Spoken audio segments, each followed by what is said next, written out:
मारो इसे और मारो इसे, ये इसी लायक है। अरे मारो यार। सरपंच जी, कालिया को चोरी करते हुए हम सबने रंगे हाथ पकड़ा है। अब इसे गांव से बाहर निकाल देने में ही हम सबकी भलाई है। तो देर किस बात की है, अभी इसे धक्के मार के इस गांव के बाहर का रास्ता दिखा दो। अरे सरपंच जी, ऐसा मत करिए, मुझे एक मौका और दीजिए, मैं दोबारा कभी चोरी नहीं करूंगा। लेकिन गांव वाले उसकी एक नहीं सुनते और उसे मार मार के गांव की सीमा के बाहर निकाल देते हैं। अरे मेरी कमर दर्द के मारे मेरी जान निकली जा रही है। कमबख्तों ने जम के धुलाई की है मेरी।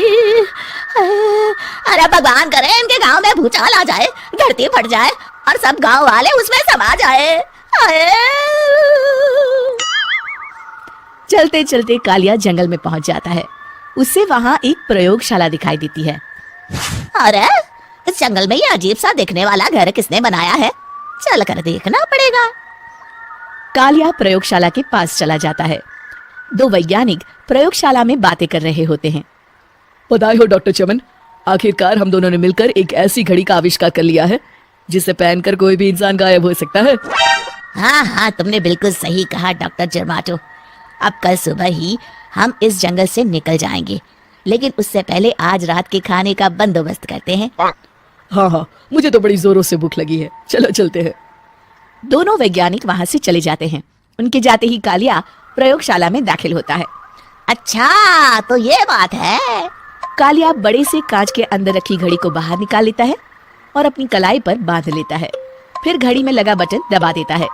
कालिया को एक जोरदार झटका लगता है। कालिया अपने आप को आईने में देखता है तो उसका पूरा शरीर पूरी तरह से गायब हो चुका होता है। अब तो जो चाहे वो कर सकता हूँ।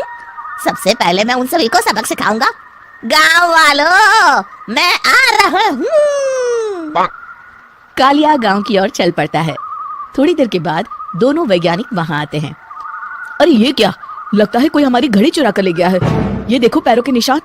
अब क्या होगा, अगर वो घड़ी किसी गलत हाथों में पड़ गई तो अनर्थ हो जाएगा। तुम चिंता मत करो, हमारी घड़ी में जो बैटरी लगी है ना, वो सिर्फ 24 घंटे चलेगी। उसके बाद वो घड़ी काम करना बंद कर देगी। उधर दूसरी तरफ गांव में सरपंच अपने घर में सो रहा होता है। तभी एक आहट से उसकी नींद खुल जाती है। अरे कौन है वहाँ? बड़े मजे से सो रहा है, आज मैं तुझे नहीं छोड़ूंगा। कालिया पास में पड़ा डंडा उठाकर सरपंच की पिटाई शुरू कर देता है। ये ले, ये ले, इसी लायक है। अब मर गया। अरे ये क्या हो रहा है? अरे कोई बचाओ मुझे, मेरे घर में भूत आ गया है। सही कहा, मैं भूत ही तो हूँ, ये ले।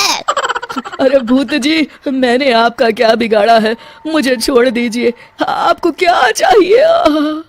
तेरे घर में जितना भी पैसा है ना, मुझे ला कर दे दे, तब मैं तुझे छोड़ दूंगा और यहाँ से चला जाऊंगा। सरपंच अपनी तिजोरी से पैसे निकालकर एक बड़े कपड़े में बांधकर जमीन पर रख देता है और कालिया वो सारा पैसा लेकर वहां से चला जाता है। दूसरी तरफ जमींदार गांव के चौराहे पर खड़ा कुछ लोगों से बात कर रहा होता है। इस कमीने जमींदार ने भी मुझे बहुत पीटा था, इससे भी बदला लेना तो बनता है। हाँ? जमींदार अचानक अपने आप को चांटे मारने लगता है। अरे भाई ये क्या हो रहा है? जमींदार साहब अब ठीक तो है ना? अरे मुझे नहीं पता भाई। अरे मर गए रे, ये तो पक्का किसी भूत प्रेत का काम है।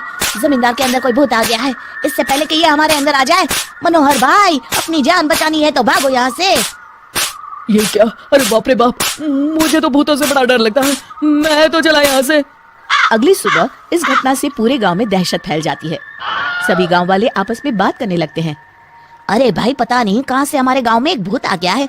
उसने कल रात को सरपंच और जमींदार की खूब पिटाई की और उनके सारे पैसे भी लेकर चला गया। हाँ भाई हाँ, ये भूत तो मुझे बड़ा अजीब लगता है। मेरी समझ में नहीं आता कि भूत उन पैसों का करेगा क्या। अरे तेल में पकोड़े बना के तलेगा बेवकूफ। इस बात की चिंता करके कहीं वो भूत हमारे घर में ना आ जाए। तुम बिल्कुल सही कह रहे हो आर्या, मैं भी इसी बात से घबरा रहा हूँ। अच्छा अब मैं अपने घर जा रहा हूँ, तुम सब भी अपने अपने घर चले जाओ उस भूत का कोई भरोसा नहीं है। हाँ। तीनों वहां से चले जाते हैं। दूसरी तरफ कालिया सारे पैसों को एक खंडर में छुपा देता है। इतने सारे रुपए तो मैंने अपनी पूरी जिंदगी में एक साथ कभी नहीं देखे।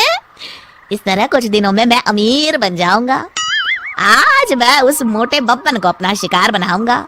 सुना है दहेज में बहुत सारे पैसे और गहने मिले हैं उसे। रात होते ही कालिया बब्बन के घर में घुस जाता है। हाँ, मिल गई तिजोरी। अब जल्दी से इसे खोलकर सारे पैसे निकाल लेता हूँ। अरे खुल जा खुल जा। खुल गई। कालिया पैसे थैले में भर ही रहा था कि तभी बब्बन उसके बगल में आकर खड़ा हो जाता है। भाई क्या कर रहा है? हाँ? अरे हट। अरे तेरी इतनी हिम्मत, मैं तेरे सामने खड़ा हूँ और तू फिर भी मेरी तिजोरी से पैसे चुरा रहा है। अरे मैं तो गायब हूँ, तू मुझे कैसे देख रहा है? कालिया अपनी घड़ी को देखता है। अरे इसे क्या हो गया है? हाय, लगता है बैटरी खत्म हो गई। अच्छा, तो आज मैं तेरी बैटरी अच्छे से चार्ज कर देता हूँ। अरे भाग्यवान, जरा मेरा डंडा तो लाना। ये मोटा मुझे नहीं छोड़ेगा। अरे भागो। कालिया भागकर घर के बाहर जाता है। बाहर सभी गांव वाले हाथ में डंडा लिए खड़े होते हैं। अच्छा, तो तू वो भूत है?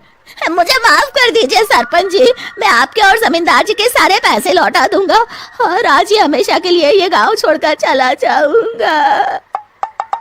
शिक्षा, बुराई ज्यादा दिन की मेहमान नहीं होती, एक दिन उसका अंत हो ही जाता है।